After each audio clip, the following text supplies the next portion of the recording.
तो ये जो प्रभु सर्वत्र व्याप्त है, संपूर्ण प्राणियों में स्थित है, परंतु ये वही अनुभव कर सकता है जो उनका आश्रय लेकर भजन में लगा है। ये अध्यात्म खिलवाड़ नहीं भाई, ये अध्यात्म बाहरी चमत्कार नहीं है, बाहरी सुविधाओं का भोग अध्यात्म नहीं है। बाहरी सुविधाएं पुण्य के भाव से मिलती हैं। तुम्हारा पुण्य शुभ जोरदार है तो बाहरी सुविधाएं घेर लेंगी आके, पाप जोरदार हो गया तो बाहरी सुविधाओं को हरण कर लेगा। पुण्य पाप का बल भजन के ऊपर नहीं पड़ता, इसीलिए इस जन्म में भगवत प्राप्ति निश्चित है अगर आप चाहो तो। इसमें प्रारब्ध जो पुण्य पाप का है कोई प्रभाव नहीं डाल सकता।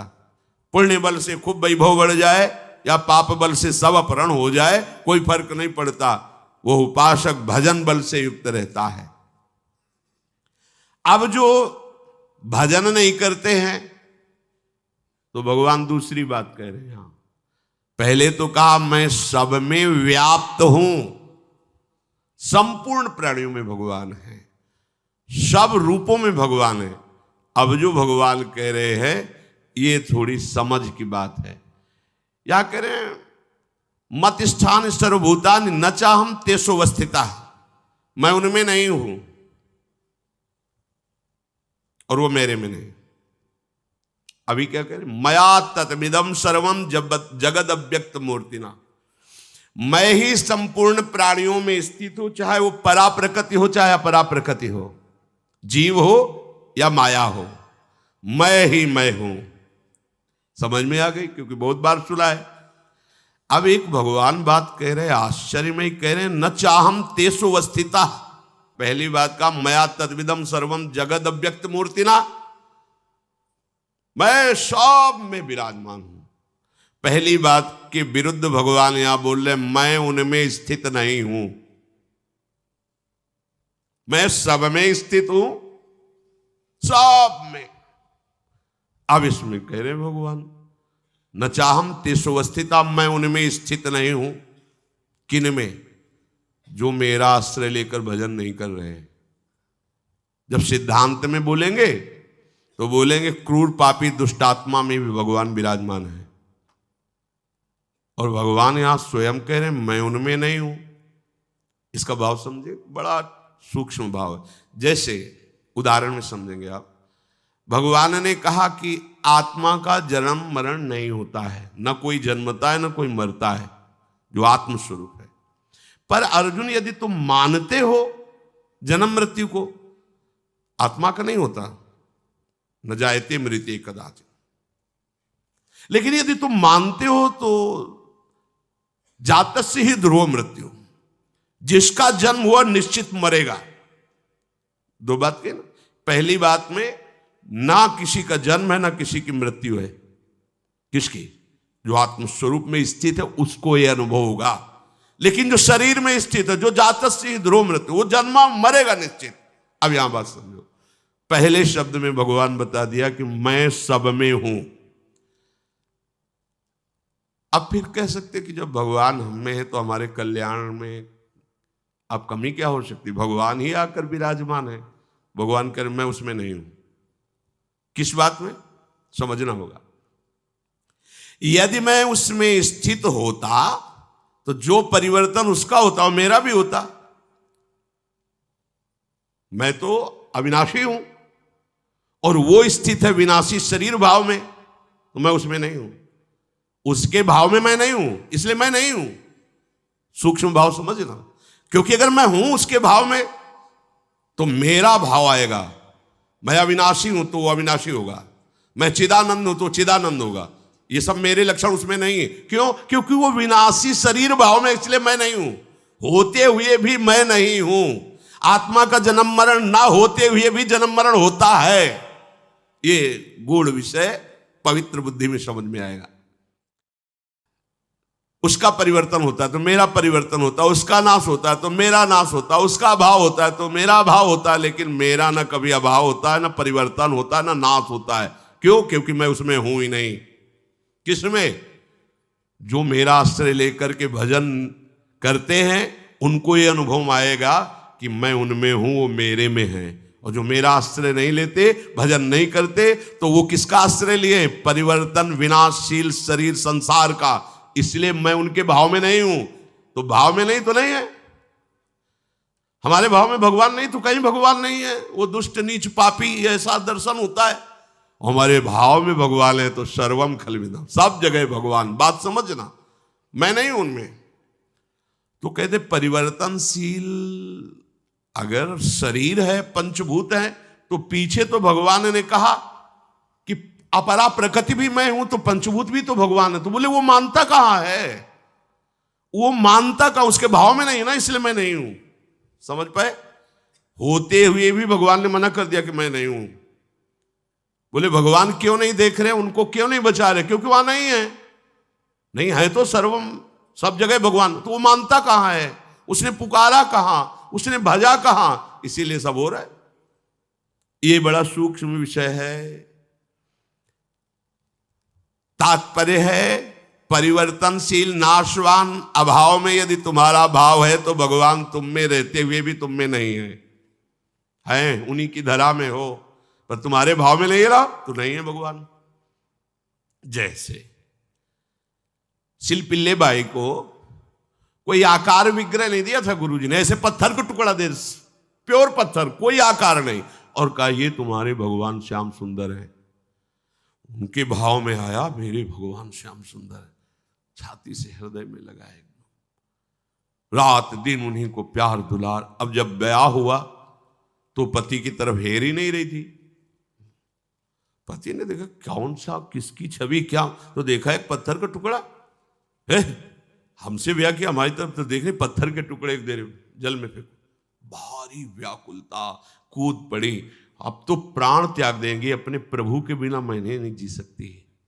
जल से निकल करके पत्थर का टुकड़ा, और सामने ही ललित त्रिभंगी मुरली मनो है ना उस पत्थर में, उसके भाव में नहीं है ना, वो फेंक दिया पत्थर का टुकड़ा। वहां भांग जिससे बांटी जाती थी वो बट्टा धन्ना जी को दिया, ये भगवान है तुम्हारे।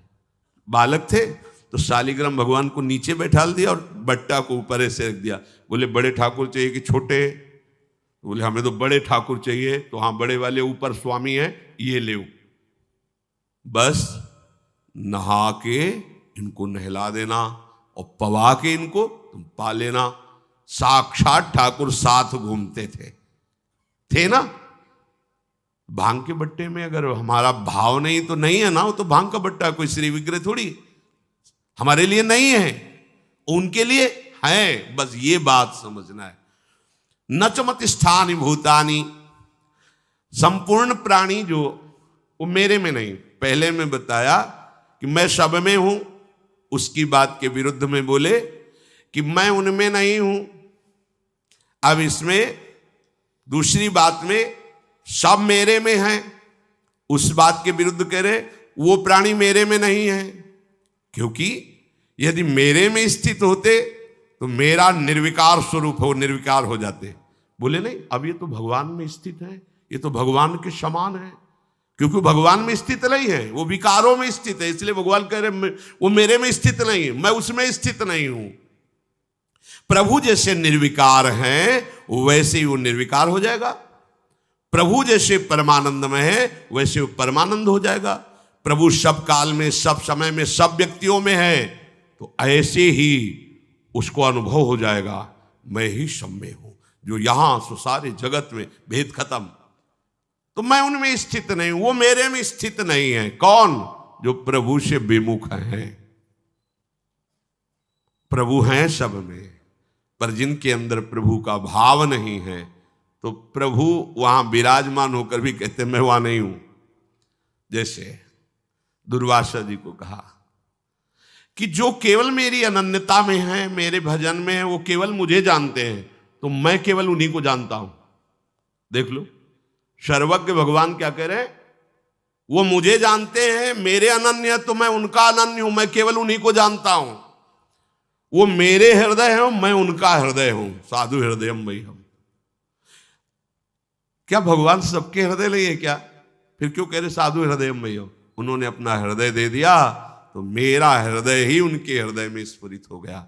आपने हृदय संसार को दिया, तो भगवान हृदयेश्वर हृदय में रहते हुए कह रहे मैं तुम्हारे हृदय में नहीं हूं, चिंता मत करो, मनमानी जो करो अवश्य में भोक्तव्यम कृतम कर्म शुभाशुभम। वो आपने हृदय विहारी भगवान को पहचान कर अपना हृदय उनके हवाले कर दिया, तो कह रहे चिंता मत करो, हम तो हम सर्वपापेभ्यो मोक्षयिष्यामि मा शुचा। तुमने माना कि मैं हूं तो आप निश्चिंत हो जाओ। तुमने माना कि यहां भगवान नहीं है तो मैं नहीं हूं, हम आंख मूंदे हैं, नहीं है, मान लो नहीं है, तो भोग रहे हैं, जन्म मरण को प्राप्त हो रहे हैं। श्री भगवान कह रहे मैं उनमें स्थित नहीं हूं, वो मेरे में स्थित नहीं है। बोले अब इनकी भगवान में स्थिति है। भाव वस्तुतः संपूर्ण प्राणियों का उत्पन्न होना, संपूर्ण प्राणियों का पालन होना, संपूर्ण प्राणियों का सृजन होना और संपूर्ण प्राणियों के रूप में होना, ये केवल भगवान ही है। प्राणियों का भरण पोषण धारण स्थिति मैं ही हूं, पर जो मेरा भजन नहीं करते, मेरा आश्रय नहीं लेते, मैं उनके भाव में नहीं हूं ना, तो नहीं हूं। जाकी रही भावना जैसी, वो मेरे में स्थित नहीं है, इसलिए मैं उनमें स्थित नहीं हूं। जो मेरे भाव में है, मैं उनको रोम रोम में अनुभव कराता हूं कि प्रभु विराजमान, कण कण में अनुभव कराता हूं प्रभु विराजमान है। इसलिए इस भाव को हम हृदय से स्वीकार करें, हम कभी अकेले नहीं हैं, हमारे साथ प्रभु हैं। किसी भी समय में ऐसा वो समय नहीं जहां प्रभु ना हो, तो इस समय भी प्रभु हमारे हैं। इस समय यही है, सब में है, हम में भी है, सब जगह यहां भी हैं, सब समय में इस समय भी हैं, सबके हैं, वो हमारे भी हैं। ये भाव के बिना भक्ति पूर्ण नहीं होती। कभी आप अपने को अकेला मत समझिए, आपके प्रभु आपके साथ हैं। ये तभी समझ सकते हो जब मुख में नाम चलेगा। मुख में हो राम नाम, राम तेरे हाथ में, बंदे तू अकेला नहीं, राम तेरे साथ। ये कब अनुभव हुआ? जब मुख में राधा वल्लभ लाल को हृदय ध्यान, मुख नाम। फिर बोले अब किसकी जरूरत पड़ेगी? जब आपको लगेगा प्रभु मेरे साथ हैं, प्रभु मेरे हाथ में है। हाथ का मतलब होता है जैसा मैं चाहूंगा वैसा मेरे प्रभु करेंगे। ये आगे की स्थिति में होता है जैसा मैं चाहूंगा। पहले तो तुम्हें जोई जोई प्यारो करे सोई मोई भावे, ऐसी स्थिति बनानी होगी। फिर भावे मोई जोई सोई सोई करें प्यारे, ऐसी स्थिति अपने आप प्राप्त हो जाएगी। प्रभु का आश्रय लेकर निरंतर भजन, एक एक सेकंड, एक एक श्वास तुम्हारी बहुत कीमती है प्यारे। मानो 50 वर्ष तुमने धन कमाया, अब आपकी आखिरी श्वास है, तो 50 वर्ष के व्यतीत किए हुए समय में जो धन मिला, उस धन से तुम एक सेकंड भी नहीं खरीद सकते हो। 50 वर्ष की कमाई हुई संपत्ति से तुम एक श्वास भी नहीं बढ़ा सकते हो। सोचो तुम्हारी श्वासें कितनी कीमती हैं। इन श्वासों की सार्थकता है राधा राधा राधा। लाडली जी के चरणों का आश्रय लेकर नाम जप कीजिए, निहाल हो जाओगे, आनंद समुद्र में डूब जाओगे, दुख का निशान भी नहीं रहेगा, कोई शोक कोई भय तुम्हें स्पर्श नहीं कर पाएगा। बड़ा आश्चर्य है, यहां बाहर कुछ नहीं सुधारना, साधना से अपनी दृष्टि सुधारनी। दृष्टि सुधर गई तो किसी सूझ वाली आंख ने पहचान की, कण कण में झांकी भगवान की। वो ललित त्रिभंगी मुरली मनोहर अपने आराध्य देव को सर्वत्र देखता है। जड़ चैतन्य कछु नहीं दिखत, जित दिखत तित श्याम खड़े। समझो, श्री नरहरदास जी बड़े महापुरुष हुए, वो कह रहे जड़ चैतन्य कछु नहीं दिखत। हमें तो जड़ चैतन्य दिखाई दे रहा है, गुण दोष दिखाई दे रहा है। ये हम अभी मोहांधकारमयी दृष्टि से युक्त है, अभी ज्ञान का प्रकाश नहीं हुआ। भगवत भक्ति से जब ज्ञान का प्रकाश होता है तो उसे दिखाई देता मेरा प्रभु ही, वास्तविक प्रभु ही था, प्रभु ही है, प्रभु ही रहेगा। पर प्रभु कह रहे हैं कि हे परम तप अर्जुन, जो मेरे इस धर्म की महिमा पर, मेरी इस बात पर श्रद्धा नहीं रखते, वो कभी मुझे प्राप्त नहीं कर पाते। वो मृत्यु रूपी संसार चक्र में बार बार जन्मते मरते रहते हैं। श्री भगवान कह रहे, अपने लोग देखो अरबों जन्म हो गए, बार बार जन्म, बार बार मरण। संसार धर्मई विमुहि माना, ये संसार प्रकृति ऐसा है कि हमें घसीट लेता है और मोहित कर लेता है। बिल्कुल ऐसा सत्य लग रहा है, बड़े आश्चर्य की बात कि ये शरीर सत्य है और इसी शरीर से कई शरीरों को फूंका जाता है। रिश्तेदार, नातेदार, व्यवहारी, पुत्र, पत्नी, कोई भी पधारा तो उसको ये ज्ञान नहीं हो रहा कि इस शरीर नाशवान है, इसकी ये दुर्दशा होती है। थोड़ी देर के लिए भले वो दूसरों का जब कोई रोता है ना तो समझाते भैया ऐसे ही है, सबका शरीर ऐसे ही नष्ट होगा, हमें तुम्हें भी मरना पड़ेगा, यही गति होती है। अब चुपा जाओ, जितने हैं उन्हीं में राग कर लो, 2 लड़के बचे हैं उन्हीं को प्यार दुलार करो। ये नहीं कहता कि सब देख रहे हो क्या, और वो गाते भी चलते हैं सत्य बात, कहते हैं राम नाम सत्य है, सत्य बोलो मुक्ति है, भगवान का नाम परम सत्य है। ये सब लोग देहात में यही गाते हैं, जब शव ले जाते हैं तो शव यात्रा में गाते राम नाम सत्य है, पर स्वीकार नहीं करते, केवल गाते हैं। स्वीकार कर ले कि सत्य तो केवल हरिर नामई, हरिर नामई, हरिर नामई केवलम, सत्य तो केवल भगवान का नाम, तो जीवन सार्थक हो जाए। पर बड़े आश्चर्य की बात है, ये अपने शरीर को सत्य मानते हैं, कुटुंबियों के स्नेह को सत्य मानते हैं, धन संपत्ति को सुख रूप मानते हैं, उत्पत्ति विनाशशील प्रतिक्षण परिवर्तनशील जगत के व्यक्ति वस्तु पदार्थ घटना को सत्य मानते हैं। कौन? जिन्होंने भगवान की तरफ दृष्टि नहीं की, तो उन्हें फिर बार बार दुख सुख जन्म मरण परिवर्तन ये प्राप्त होता रहता है। जिस योनि में जाते हैं उसी योनि में आसक्त हो जाते हैं, फिर अगली योनि, फिर अगली। कब तक भागते रहेंगे? थक गए। अरे थोड़ा तो विचार करो, कब तक? कोई यहां टिकने का स्थान ही नजर नहीं आ रहा है। माता पिता के चरणों में सर रखकर स्वतंत्र होकर के तो कितने दिन वो अंतर्ध्यान हो जाएंगे। वो किसको हम माने अपना, क्या अपना माने? चलो शरीर को लेकर स्वस्थ है, कब नष्ट हो जाए। कोई एक तो ऐसा होना चाहिए जो मेरा अविनाशी मित्र हो, सदा सदा मेरी रक्षा करे, मुझे सुख प्रदान करे। जब ऐसी मांग होगी तो वो केवल एक निकलते हैं, प्रभु, दूसरा कोई नहीं। पूरी सृष्टि को छानने के बाद एक ही बात समझ में आ जाती है कि केवल एक हमें प्यार करने वाले, हमारे निरंतर समीप रहने वाले, हमारे अहेतुकी सुहृद कृपालु भगवान है, दूसरा नहीं। मृत्यु संसार वर्तमनी, इस संसार में मरना ही मरना है, इसका नाम मृत्यु लोक है, मरना ही मरना।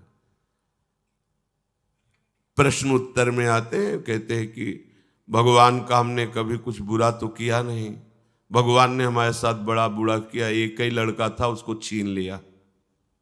अब क्या उत्तर उनको दे, इतने मोहांधकार में फंसे हुए, अब क्या उनको उत्तर दे? तुम्हारा लड़का था, तुम जान पाए? तुम्हारी क्या सामर्थ्य है कि तुम कुछ एक अंगुली की भी रचना कर लो? पुत्र बनाना तो बहुत बड़ी बात है, तुम्हारी अंगुली काट दी जाए, तुम नई उसको प्रकट कर दो तो जाने कि तुमने पुत्र रचना की है। अरे पागल, वो भगवान का ही है। जितने समय के लिए यहाँ जो लीला के लिए आया कि अंतर ध्यान हो गया, तुमने उसे अपना मान लिया, प्रभु को अपना नहीं माना, इसलिए तुम्हें शोक, ये दंड तुम्हें मिल रहा है, ये तुम्हें दुख भोगना पड़ रहा है। भागवत में श्री चित्रकेतु जी के चरित्र में आता है कि उनके बहुत सी रानियां थी, बहुत से में 1 करोड़ रानियां थी। वो संतान के लिए बहुत व्याकुल रहते थे, किसी भी रानी से गर्भ नहीं हुआ। धर्म का आचरण करते थे, संतों पर भाव रखते थे। तो एक दिन देवर्षि नारद जी और अंगिरा जी आए उनके इस मोह का नाश करने के लिए कि तुम पुत्र की जो हठ लगाए बैठे हो वृत्ति, ये ठीक नहीं है। आकर कहा कि राजन, तुम जो उदास रहते हो ठीक नहीं, ये पुत्र प्राप्ति की चाह का त्याग करो और श्री भगवान का भजन करो। ये कुछ दिन का जीवन है, पुत्र आदि तो एक लौकिक मान्यताएं हैं, लौकिक संबंध है, उनका हमें ज्ञान की जरूरत नहीं इस समय, क्योंकि ममता रत सन ज्ञान कहानी व्यर्थ होती है। जो ममता से युक्त है उसके ऊपर ज्ञान का प्रभाव नहीं पड़ता। मुझे पुत्र चाहिए, यदि आप हम पर कृपा करके आए हैं तो हमें पुत्र दीजिए। तो आपको पता होना चाहिए यहां सृष्टि की कोई भी वस्तु एक रस नहीं रहती, इसलिए प्राप्ति में हर्ष होता है और विछोह में शोक होता है। तो आपको पता है आपको भी हर्ष और शोक ही होगा, पर ममता से जो युक्त होता है उसको ज्ञान की बातें समझ में नहीं आती। उनका आप जो कामना कर रहे हैं ठीक है, भगवान की कृपा से उसकी पूर्ति होगी। सबसे बड़ी जो रानी थी वो गर्भवती हुई, संतान हुई, बेटा, ओ बड़ा हर्ष। अब तो जे ही राज दरबार से समय मिलता सीधे भाग के बड़ी रानी के महल में। जो अन्य रानियां थी वो आपस में बैठकर संगोष्ठी की, जैसे रसिकों की संगोष्ठी होती है ऐसे प्रपंचियों की भी होती है, कि अब तो राजा हमारी तरफ देखते ही नहीं, बोले आना उनके बेटा हो गया, हमारे बेटा नहीं, तो इसलिए बोले हम सबको राजा की तरफ से दूर करने वाला यही तो है ना बेटा, मार देते हैं, बेटा मर जाएगा तो फिर आगे चलकर हम सबसे प्यार करेंगे, ऐसा ही। तो जो धायमा सेवा में थी तो रानियां ही थी, शासन और प्रलोभन दोनों वृत्तियों का प्रयोग करके उससे कहा बालक को जहर दे दो। दूध में जहर दे दिया गया। कुछ समय के बाद बड़ी रानी अपने बच्चे को लाड़ दुलार करने के लिए गई तो देखा श्याम वर्ण जहर का प्रभाव। अब हाहाकार, राजा व्याकुल होकर चित्रकेतु जी आए, कैसा विलाप कर रहे हैं। जब किसी धर्मात्मा को क्लेश होता है तो महात्मा वहां जरूर पहुंच जाते हैं, या उनको महात्माओं का सहयोग दे दिया जाता है, ये भगवान की तरफ से होता है। फिर अंगिराजी और देवर्षि नारद पधारे, कहा राजन तुमसे कहा था यहां की प्रत्येक वस्तु जो प्राप्त होती है उसमें हर्ष होता है, और चूंकि नाशवान इसलिए जब नष्ट होगी तो शोक होता है। आप हमारी बात को समझ नहीं पाए थे, आप समझ लीजिए। उनका मुझे उपदेश नहीं, मुझे हमारे पुत्र से बात करनी है, बात करनी है, अभी बुला देता हूं। वो सामर्थ्यशाली महात्मा आकर्षण किया, जीवात्मा उपस्थित, बोले देखो ये तुम्हारे पिता तुम्हारे लिए कितने दुखी हो रहे हैं, आओ अपने शरीर पे आ जाओ।